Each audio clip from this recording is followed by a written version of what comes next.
Saat Ramadan, Majelis Ulama Indonesia terus menyerukan boikot produk Israel atau yang terafiliasi dengan Israel. Kekejaman Israel yang melakukan genosida terhadap warga Gaza Palestina harus dihentikan dengan mengurangi pendanaan yang mereka dapatkan dari penjualan produknya. Apa yang dilakukan seruan selama ini, kekuatan politik, kekuatan diplomasi ternyata tidak mampu. Maka kemudian yang dilakukan adalah mengurangi pasokan dana, dalam hal ini adalah produk-produk Israel itu yang dilakukan. Lah, bagaimana cara melihat produk-produk itu? Di seruan itu juga disampaikan bahwa masyarakat punya kesadaran sendiri untuk bisa mencari informasi yang valid terkait dengan mana-mana produk yang jelas-jelas ini adalah produk Israel dan produk-produk yang terafiliasi memberikan dukungan pada Israel. Sementara itu, fatwa yang dikeluarkan oleh MUI menimbulkan polemik di masyarakat. Dukungan untuk memboikot banyak disuarakan oleh berbagai golongan. Namun jangan sampai boikot ini salah sasaran dan justru merugikan pihak lain.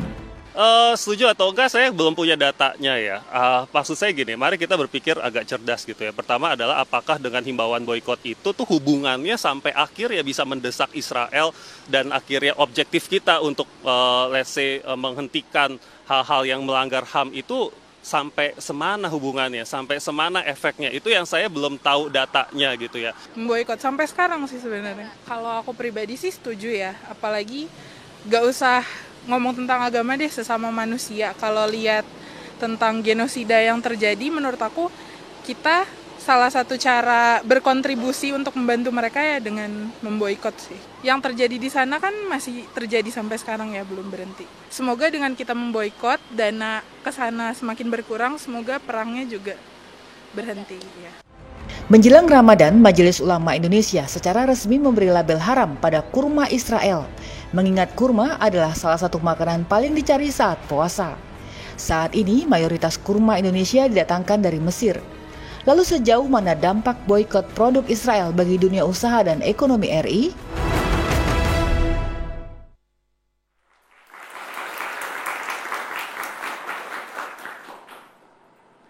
Halo, selamat malam pemirsa. Anda menyaksikan Indonesia Business Forum bersama saya Agita Mahlika. Pemirsa, kita sudah dengar bersama pada tayangan sebelumnya.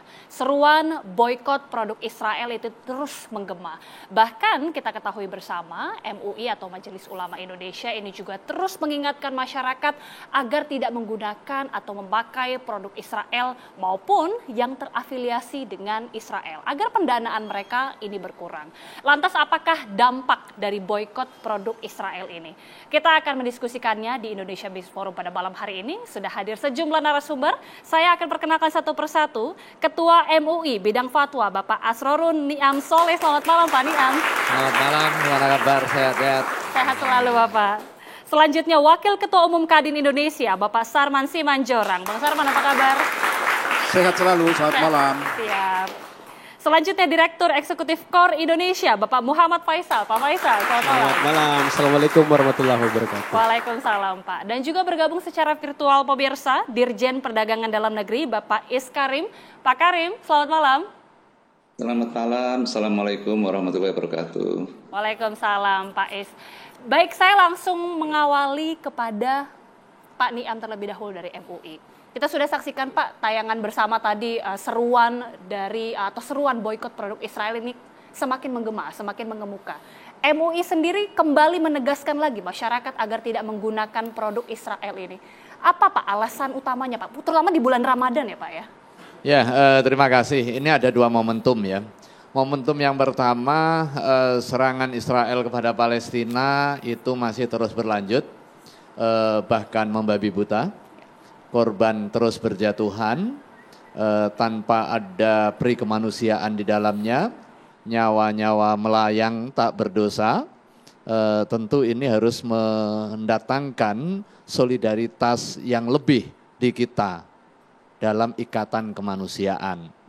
Kemudian yang kedua ada momentum Ramadan, di mana masyarakat Muslim khususnya akan meningkat dalam hal konsumsinya, kemudian diikuti oleh momentum Idul Fitri, biasanya ada hampers, ada belanja terkait dengan goods ya, maka momentum ini harus optimalkan untuk kepentingan pelaksanaan aktivitas ibadah yang hubungannya adalah personal. Dalam konteks ini adalah puasa Ramadan dan juga berbagai aktivitas ibadah yang lain. Di sisi yang lain meneguhkan soal solidaritas sosial kita. Maka MUI kembali mengingatkan mengenai peran dan tugas tanggung jawab kemanusiaan kita, melakukan pembelaan terhadap upaya kemerdekaan dan juga kemanusiaan yang bersifat universal. Dan karena Israel menjadi pelaku kriminal, tindakan terorisme, tindakan genosida yang menghilangkan nyawa sekian banyak orang, maka atas nama kemanusiaan juga kita melakukan perlawanan. Perlawanan dari sisi politik, Presiden secara tegas menyerukan untuk pembelaan total terhadap kemerdekaan Palestina. Di berbagai fora internasional, di PBB, bahkan Menteri Luar Negeri secara tegas meminta peradilan kriminal internasional. Ini langkah politiknya. Kemudian langkah sosialnya, masyarakat memberikan dukungan yang luar biasa, termasuk juga dukungan bantuan kemanusiaan. Saya kira Indonesia bagian dari negara dan juga bangsa yang terdepan di dalam memberikan bantuan kemanusiaan. Sampai hari ini MUI, kemudian Basnas dan juga seluruh elemen masyarakat bergerak. Tidak cukup itu, kemudian ada soal ekonomi. Dan ini ternyata sejak fatwa diterbitkan di November 2023 itu memiliki efektivitas di dalam mengurangi pendapatan pihak-pihak yang diindikasi terafiliasi dan juga memberikan pendukungan terhadap tindakan genosida, baik secara finansial maupun secara militer. Datang ke Majelis Ulama Indonesia, beberapa pelaku usaha di situ didiskusikan. Memang secara khusus kami menetapkan fatwa itu dalam rangka pemihakan terhadap kemerdekaan Palestina. Tidak mengadres satu produk tertentu, tetapi setiap produsen yang melakukan pemihakan terhadap tindakan terorisme dan juga genosida oleh Palestina, baik langsung maupun tidak langsung. Nah, pada saat itulah tentu fatwa tidak ingin menghukum orang yang tidak bersalah. Begitu ada pelaku usaha yang secara nyata dia sama sekali tidak terafiliasi sebagaimana maksud fatwa dan dia terkena dampak, MUI bersama-sama pelaku usaha tersebut untuk melakukan klarifikasi. Tetapi kalau memang dia baik langsung maupun tidak langsung terlibat di dalam aktivitas terorisme yang dilakukan oleh Israel, ada beberapa langkah. Ada Q&A yang memberikan penjelasan di dalam fatwa yang sudah diterbitkan. Intinya sebenarnya kita tidak mengharamkan produk seperti yang tadi teasernya, tidak mengharamkan kurmanya. Kurmanya tetap halal. Tetapi membeli barang dari produsen yang terafiliasi terhadap aktivitas terorisme, aktivitas genosida, itu yang terlarang. Artinya muamalahnya tidak kepada zat. Pengharaman di sini haram li ghairihi, bukan haram li dzatihi. Saya kira kalau sudah dikasih di meja kita, misalnya ada kurma, ya nggak perlu lagi ditanya. Karena kurma zatnya adalah haram.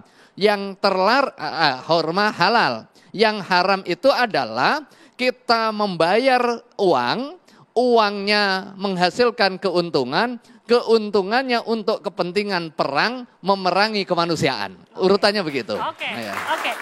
Sebelum membahas lebih jauh mengenai kurma dan juga produk-produk lainnya, saya ingin ke Bang Sarman terlebih dahulu. Kalau tadi Pak Niam sudah mengatakan ini seruan ya, untuk tidak menggunakan produk Israel maupun yang terafiliasi sudah dilakukan sejak bulan November, sudah mulai terasa manfaatnya perubahan di dampak-dampak ekonominya. Kalau dari pengusaha sendiri melihatnya seperti apa? Ya, kalau kita dari Kadin tentu bijak dalam menyikapi ajakan tersebut dalam hal ini. Kami sebagai mitra strategis pemerintah tentu akan fokus ya menjaga bagaimana supaya ekonomi kita tetap mampu tumbuh produktif, bagaimana supaya daya beli masyarakat kita juga tetap baik. Misalnya dalam hal ini, yang jelas bahwa kita dari Kadin juga mengecam keras adanya tindakan kekerasan, intimidasi, apalagi penjajahan di atas dunia, misalnya di belahan dunia, kita akan protes. Kita juga sama ya. Karena kita lihat juga bagaimana akhir-akhir ini ya kejadian-kejadian yang ada di Gaza misalnya ya, yang sangat-sangat mengeritis daripada kemanusiaan kita. Tapi kalau dari sisi himbauan untuk boikot produk Israel, tentu memang ini harus betul-betul hadir pemerintah.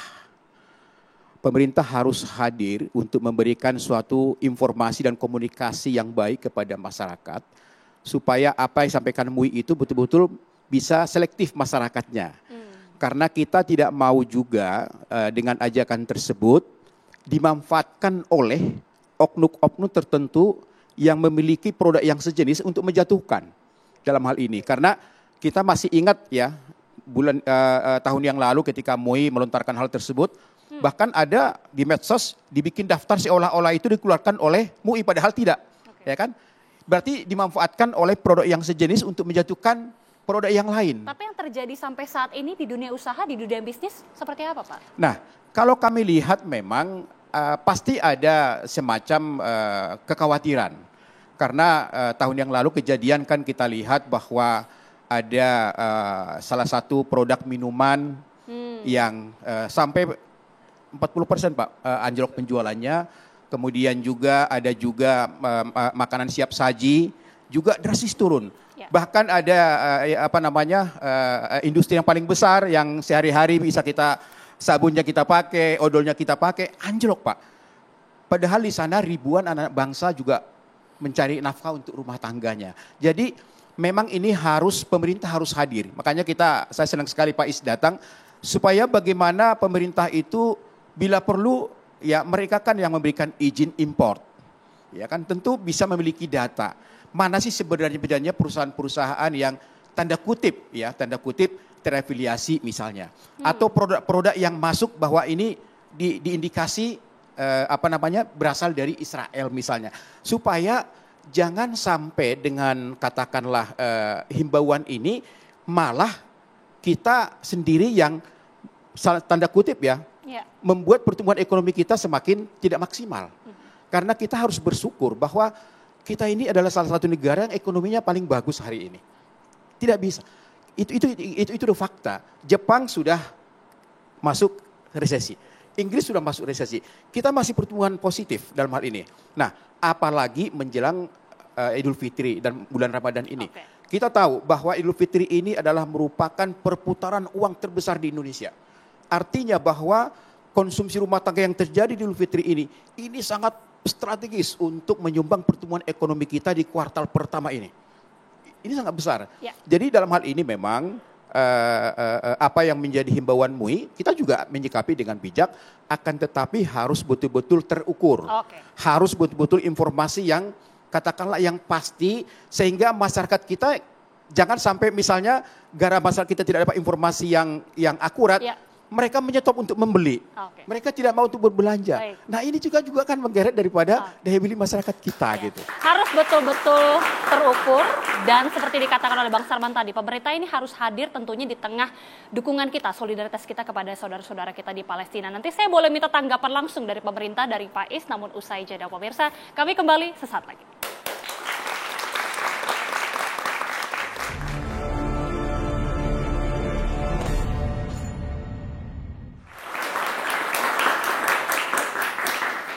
Seperti yang dikatakan oleh Bang Sarman tadi, pemerintah ini memang harus hadir supaya seperti yang dikatakan tidak ada lagi simpang siur produk-produk yang salah tuduh atau salah diboikot lah, dikatakan sedemikian.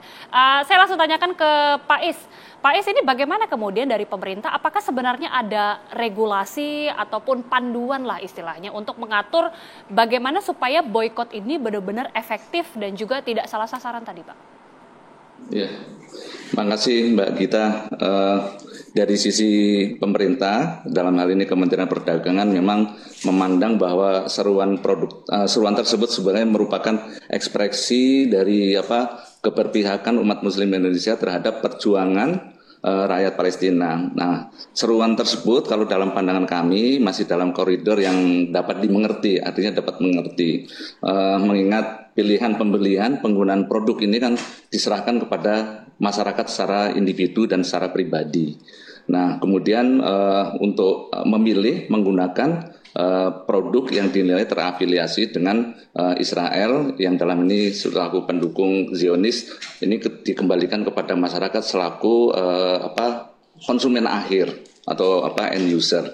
Nah, namun dalam hal ini pemerintah juga tidak mendukung kalau aksi ini kemudian aksi boikot ini digunakan pihak-pihak tertentu, misalkan melakukan sweeping, kemudian melakukan bullying dan sebagainya. Sweeping ini contohnya apabila ada ormas kemudian melakukan sweeping ke retail-retail modern dalam hal ini, kemudian menurunkan, kemudian menyegel produk-produk tertentu yang dianggap terafiliasi dengan Israel.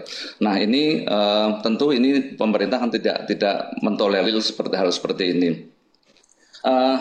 Kemudian terkait sikap pemerintah dalam hal ini memang pemerintah tidak mengeluarkan daftar atau list yang sebagaimana kita berbicara pada beberapa waktu yang lalu mengenai produk-produk yang diduga terafiliasi dengan Israel, karena ini kan perlu pembuktian yang panjang, jadi pembuktian panjang mengenai terafiliasinya itu seperti apa. Tentu ini dengan pembuktian dari sisi aspek legal nanti ini perlu dibutuhkan secara panjang.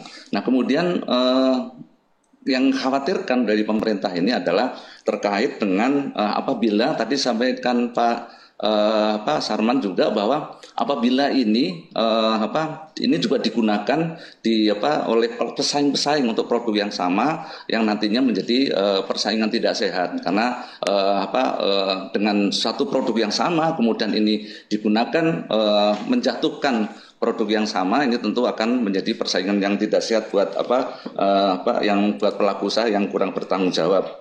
Seperti yang disampaikan Pak Sarman juga bahwa momen ini pemerintah sedang mengalami, atau Indonesia ini sedang mengalami pertumbuhan ekonomi yang positif, trennya cukup positif, pertumbuhannya di atas 5%. Ini juga akan apabila ini juga akan berlarut-larut, ini tentu akan mengganggu pertumbuhan ekonomi. Jadi ini yang menjadi khawatiran dari pemerintah dalam hal ini Kementerian Perdagangan. Sikap kami di Kementerian Perdagangan tadi yang seperti pertama adalah tidak mentolerir apabila melakukan sweeping. Kemudian dalam pandangan kami beberapa waktu yang lalu kami juga melakukan pertemuan dengan para pelaku usaha yang mengharapkan yang pertama untuk mendukung satu adalah mencegah terjadinya sweeping, yang kemudian terjadinya bullying, karena ada beberapa karyawan yang bekerja di perusahaan-perusahaan tertentu itu mendapat bullying dari masyarakat. Tentu hal ini itu himbauan yang kami lakukan kepada masyarakat secara luas. Ini yang coba kami lakukan ke masyarakat sehingga ini tidak terjadi gitu. Karena dari laporan yang disampaikan kepada kami juga beberapa pelaku usaha tadi di samping tadi ada terjadi bullying dan sebagainya juga penurunannya itu cukup signifikan bagi pelaku usaha. Ada yang menyampaikan antara 20 sampai 30%. Ini agak lumayan buat pelaku usaha. Dan ini untuk misalkan contoh di usaha-usaha cepat saji, ini kan yang mendapat dampak ini bukan hanya merek tertentu, tapi juga yang mendukung kepada makanan cepat saji, misalkan peternak ayamnya sendiri, itu kan berasal dari dalam negeri dan lain sebagainya. Ini sangat cukup signifikan seruan boikot ini, karena ini yang saya kira perlu kita ini bersama, masyarakat perlu diedukasi untuk lebih bijak dalam memilih produk.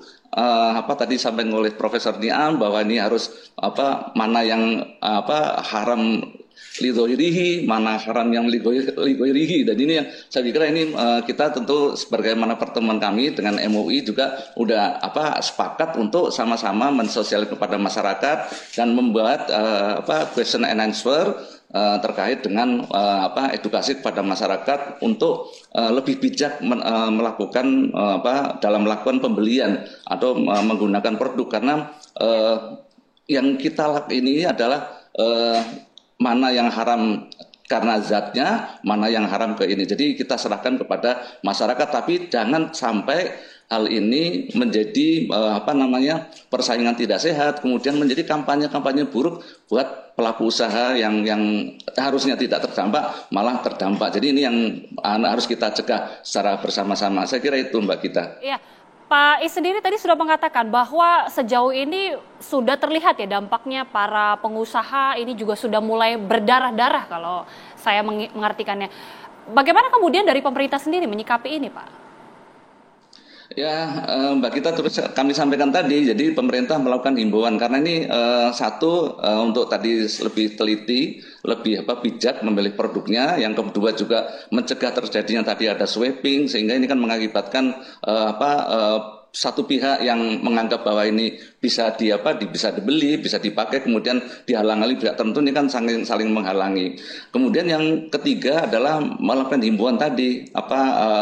Kemudian yang terakhir yang kami lakukan adalah tadi kampanye sosialisasi, mengedukasi masyarakat untuk lebih secara bijak. Dan berikutnya yang kami lakukan juga melakukan pertemuan-pertemuan koordinasi dengan KL-KL terkait. Kan ini misalkan tadi Pak Sarman menyampaikan bahwa ini bisa dilakukan penelitian sejauh mana mana yang produk-produk ini memang berasal dari Israel atau tidak.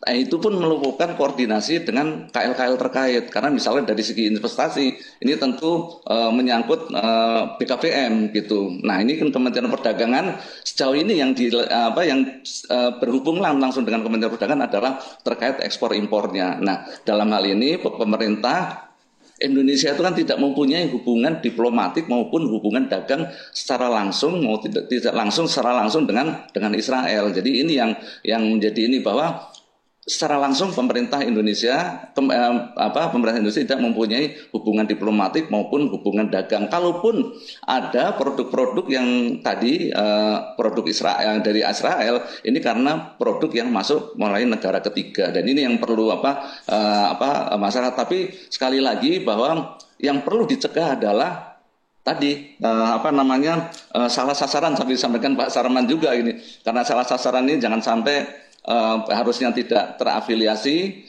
kemudian ikut terdampak dengan aksi-aksi kampanye untuk memboikot produk yang diduga terafiliasi dengan Israel gitu. Oke, baik.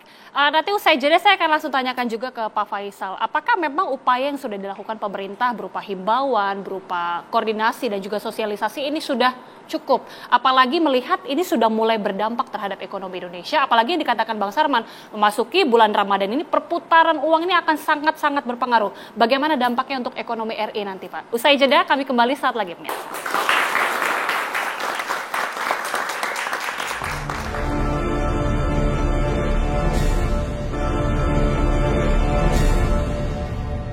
Saya ikutan juga, tapi tergantung keputusan MUI lagi.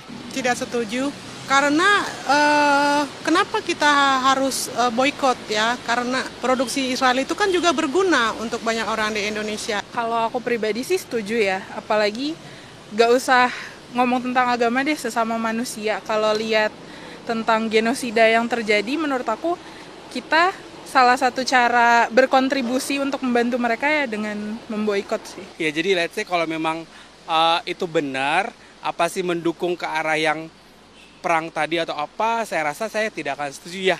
Karena saya jujur aja nggak tahu apakah kebenarannya itu valid.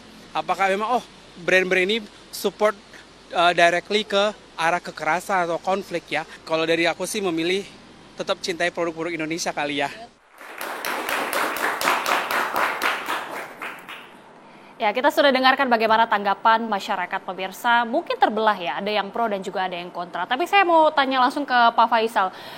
Ini langkah yang sudah dilakukan pemerintah apakah sudah tepat? Karena mengingat ini kan cukup berdampak. Atau mungkin bisa dijelaskan sebenarnya dampak terhadap perekonomian RI sampai sejauh ini seperti apa sih? Apalagi memasuki bulan Ramadan ini nanti, Pak. Dampak terbesar kalau dari sisi ekonomi tentu saja yang pertama kali adalah sektor retail ya, retail yang menjual berbagai macam barang, produk ya, dan juga jasa. Nah, jadi ini yang biasanya yang selama Ramadan juga ya, retail itu yang meningkat biasanya dari sisi penjualannya karena demand-nya tuh memang meningkat.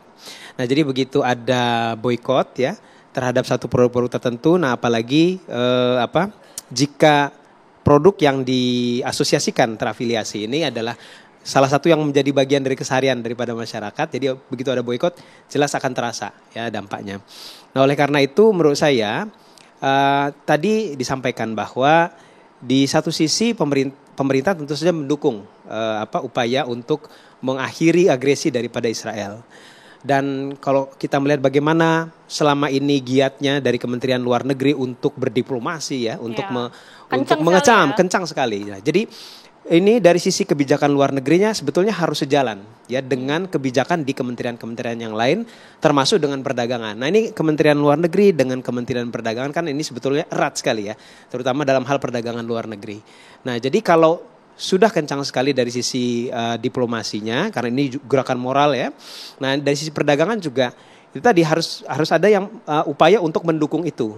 Nah, jadi kalau hanya misalkan mengimbau kepada masyarakat agar lebih bijak, ini jadinya malah jadi masyarakat mungkin juga bingung. Jadinya bijak itu seperti apa? Jadi artinya ini mau boykot atau tidak gitu, yang mana? Nah, jadi paling tidak ada rambu-rambu ya daripada pemerintah yang lebih spesifik, yang paling tidak memberikan arah, tidak usah mungkin terlalu detail ya, tapi memberikan arah bagi masyarakat. Jadi misalkan saya tidak tahu, jadi ini memang perlu ada satu kapasitas dari pemerintah untuk menginvestigasi, meriset lebih jauh, misalkan produk-produk yang beredar di Indonesia, kalaupun tidak bisa mengeluarkan daftar negatif ya, atau maka daftar positif ya. Jadi artinya yang sudah jelas bukan tidak terafiliasi misalkan.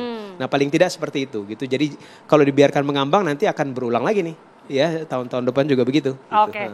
Salah satu juga produk yang banyak disebutkan ini dihindari atau harus diboikot adalah produk kurma Israel. Ini mungkin Pak Liam bisa menjelaskan ya, karena memasuki bulan Ramadan ini kurma tentunya adalah produk yang sangat-sangat sering dikonsumsi oleh masyarakat. Bagaimana kemudian bisa mengartikan produk kurma ini, orang-orang tidak tahu ini produk kurma Israel yang seperti apa.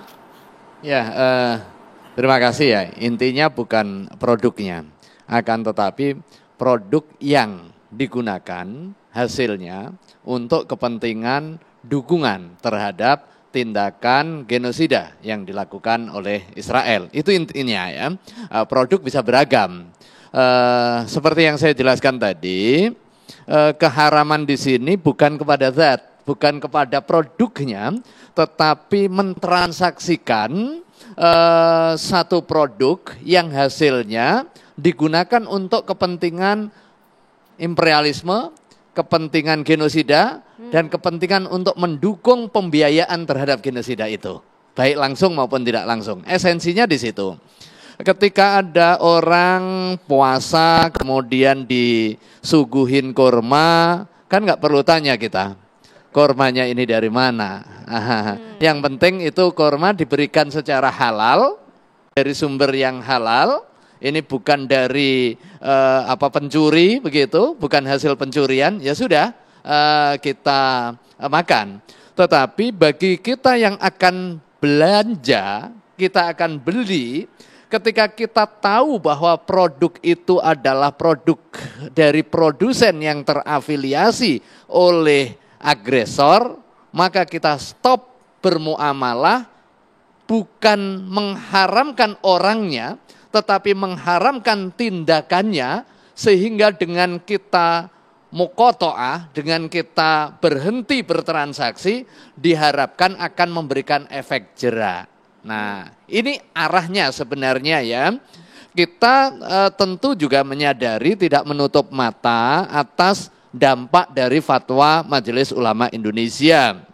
Nah, banyak juga riset yang dilakukan setelah fatwa ditetapkan ya.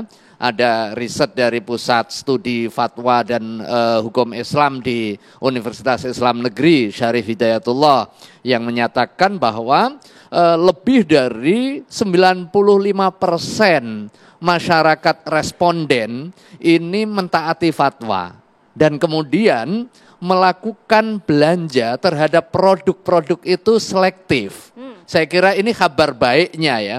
Artinya dari riset ini menunjukkan bahwa mayoritas masyarakat Indonesia berada di dalam satu saf pendukungan terhadap kemanusiaan universal, mendukung kemerdekaan bangsa Palestina, dan mengecam tindakan Zionisme, tindakan imperialisme, tindakan genosida yang membahayakan kemanusiaan yang dilakukan oleh Israel.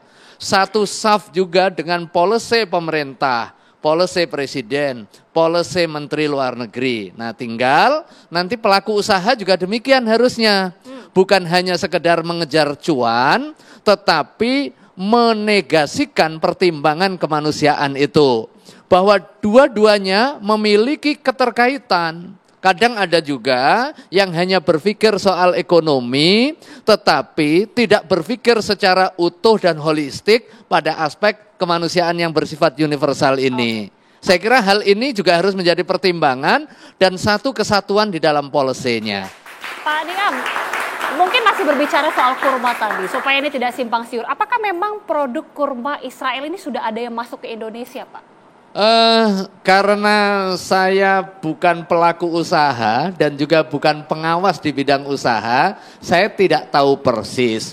Akan tetapi setelah muncul isu publik ini, pasti ada asapnya ya, ada apinya. Tadi ada asap, ada api. Kemudian masyarakat memiliki kearifannya tersendiri. Muncullah beberapa kriteria, bahkan di media sosial itu ada mengadres beberapa merek tertentu, kemudian barcode tertentu yang menunjukkan bahwa ini berasal dari produsen Israel atau yang terafiliasi. Cuma apakah itu benar atau tidak, disinilah peran pemerintah sebenarnya. Memverifikasi, memvalidasi, dan juga mencegah kalau memang itu bagian dari black campaign. Nah, dalam konteks ini pun MUI juga mengeluarkan apa yang kita sebut sebagai tanya jawab terhadap fatwa.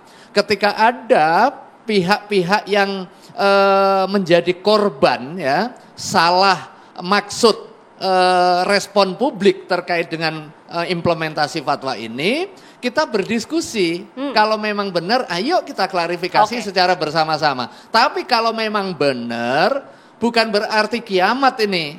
Tahap yang pertama, ya mendeklar bahwa memang kemarin perusahaan kami dengan indikasi ABC, tapi sekarang, misalnya ada komitmen secara bersama-sama berada di dalam policy pemerintah untuk memerangi tindakan kekerasan yang ada di Palestina yang dilakukan oleh Israel. Ke pemerintah, ke Pak Is. Pak Is, ini mengenai daftar produk-produk kurma tadi, ini kan kembali lagi ya, sudah ada produk-produk yang beredar di sosial media terkait dengan produk kurma khususnya.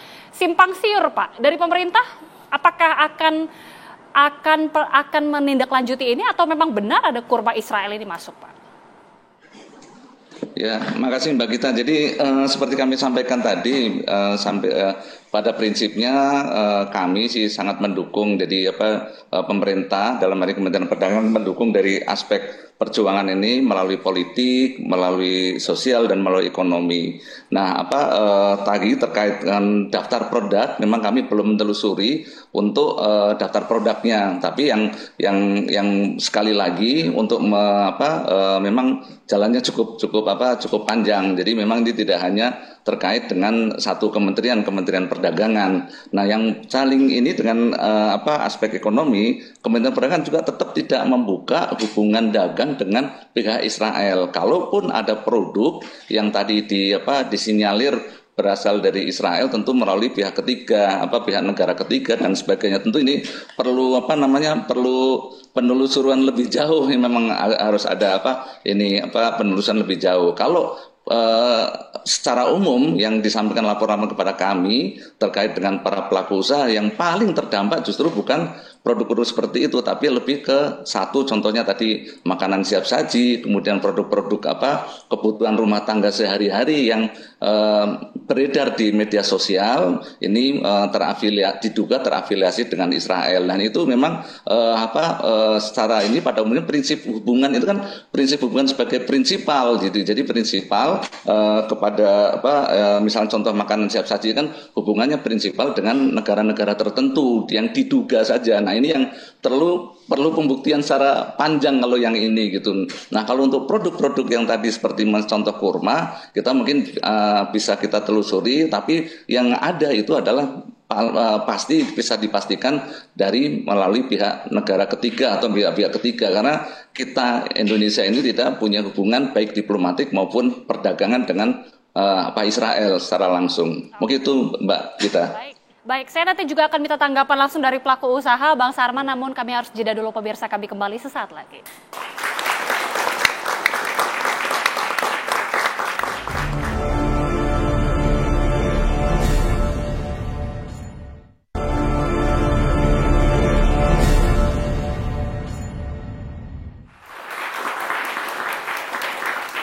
Ya, langsung minta tanggapan dari Bang Sarman selaku pelaku usaha, Bang.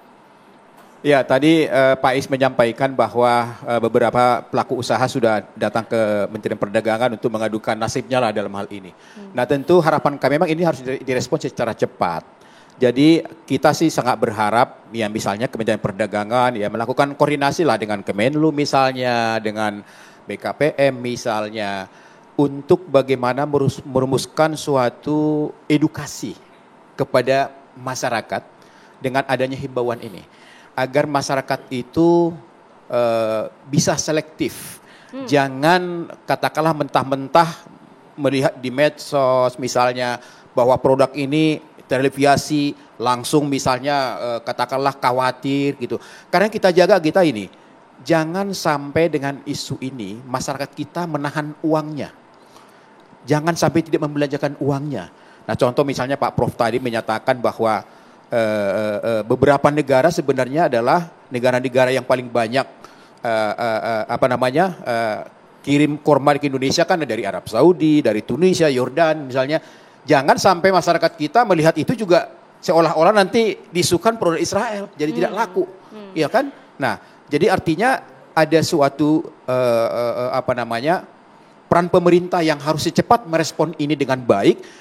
Karena tidak tertutup kemungkinan bahwa isu ini juga ke depan akan terjadi gitu loh. Mungkin saja nanti tidak dari Israel misalnya. Mungkin ada perang di mana kita bikin boikot dari produk ini misalnya dari negara ini. Nah ini kan juga harus kita antisipasi dalam hal ini. Sehingga masyarakat kita dewasa menyikapi hal-hal seperti ini. Yang jelas bagi kita dunia usaha jangan sampai daya beli masyarakat kita, konsumsi rumah tangga kita semakin menurun, apalagi di musim Idul Fitri ini, karena kita berharap agar ini tetap produktif, bisa memberikan sumbangsi terhadap pertumbuhan ekonomi kita, dan yang paling penting juga adalah bagaimana agar berbagai produk-produk sejenis jangan dimanfaatkan menjadi campaign negatif untuk menjatuhkan daripada produk tertentu dengan memberikan suatu informasi seolah-olah bahwa itu ada afiliasi dengan Israel, padahal tidak dalam hal ini gitu. Okay. Yang jelas yang Prof tadi sampaikan, kami dari Kadin sama juga, sikapnya sama. Kami juga sangat mengecam adanya penindasan, penjajahan di muka bumi kita sepakat itu gitu loh dalam hal ini. Karena itu akan berdampak terhadap masyarakatnya, pasti berdampak juga terhadap ekonominya gitu. Harus ada langkah yang konkret juga. Pak Faisal terakhir silakan. Ya, di sisi yang lain pemantauan terhadap arus ekspor impor barang ini memang juga harus lebih diperkuat lagi. Karena kalau kita berbicara kurma, saya ingin jelaskan bahwa ada hubungan tidak kita dengan Israel dari sisi perdagangan, tidak ada secara diplomatik ya. Mestinya juga perdagangan juga tidak ada secara langsung. Kurma, Israel itu adalah eksportir kurma terbesar nomor 2 di dunia. Setiap tahun kurang lebih mengekspor kurang lebih hampir 80.000 ton. Nomor satunya Saudi Arabia. Tapi Israel kebanyakan mengekspornya ke negara-negara Eropa seperti Prancis, Belanda, Rusia, dan sebagainya. Nah, Indonesia sendiri, Indonesia adalah negara net importir. Ya, kita tidak mengekspor kurma tentu saja. Kita impor kurma, importir terbesar nomor 6 di dunia. Setiap tahunnya kita mengimpor kurang lebih sekitar 60 ribuan ton ya, lebih ya di terakhir 2022. Nah, apakah kita mengimpor dari Israel? Tidak. Tadi itu kan yang paling besar ada Tunisia, Mesir, Iran. Saudi Arabia, Iran juga ya. Nah, tapi ada beberapa memang kalau kita saya melihat data dari International Trade Center ya. Nah, ini data dilihat dari dua sisi, negara asal dan negara tujuan. Dari negara tujuan, impor Indonesia dari Israel itu tidak ada ya. Nah, tapi ada catatan di tahun 2022, ekspor Israel tujuan Indonesia. Nah, itu tercatat di International Trade Center sebanyak 38 ton. Ya memang kecil, kalau dibandingkan total impor kurma kita itu 60-an ribu ton, itu 38 ton dari Israel gitu ya. Tapi artinya kan masih ada nih yang masuk ya. Dan ini memang bisa jadi juga tadi yang disampaikan oleh Pak Dirjen, ini kebanyakan juga lewat negara ketiga gitu ya. Karena negara ketiga ini seringkali juga nggak jauh-jauh dari kita, karena kita di ASEAN ini sudah free duty free ya, tidak ada lagi tarif masuk, jadi lebih gampang perdagangan itu masuk lewat negara ketiga begitu. Oke. Terakhir dari Pak Is, ini kan ada catatan juga kalau dari Pak Faisal mengatakan bahkan ada ekspor ke Indonesia sekitar 38 ton meskipun lewat pihak ketiga bisa dikatakan. Tapi bagaimana kemudian mengantisipasi supaya ini tidak semakin ada eskalasinya, Pak? Ya, Singkat saja, Pak. Tadi saya setuju dengan tadi yang sampaikan Pak Sarman. Jadi ke depan memang perlu solusi bersama, karena memang tidak hanya di Kementerian Perdagangan ini. Jadi nanti kami akan mengajak teman-teman dari KL lain untuk sama-sama gimana kita menyikapi secara bijak dan menelusuri terkait dengan hal ini. Jadi kita perlu untuk bicara bersama lah.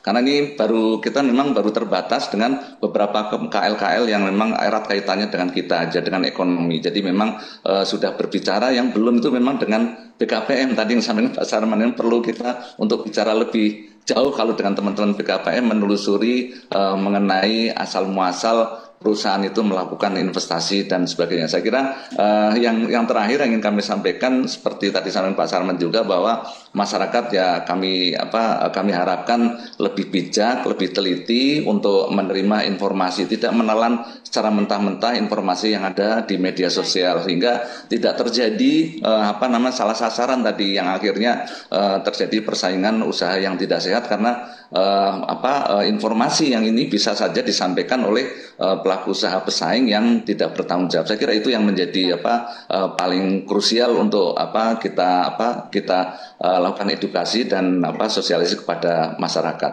Oke, mudah-mudahan ini bisa kita cermati bersama. Tapi terima kasih sekali lagi Pak Is, terima kasih Pak Diam, Bang Sarman dan juga Pak Faisal sudah bergabung bersama kami di Indonesia Business Forum, dan pemirsa mewakili kru yang bertugas, saya Agita Mahlika mengucapkan terima kasih. Selamat malam, sampai jumpa.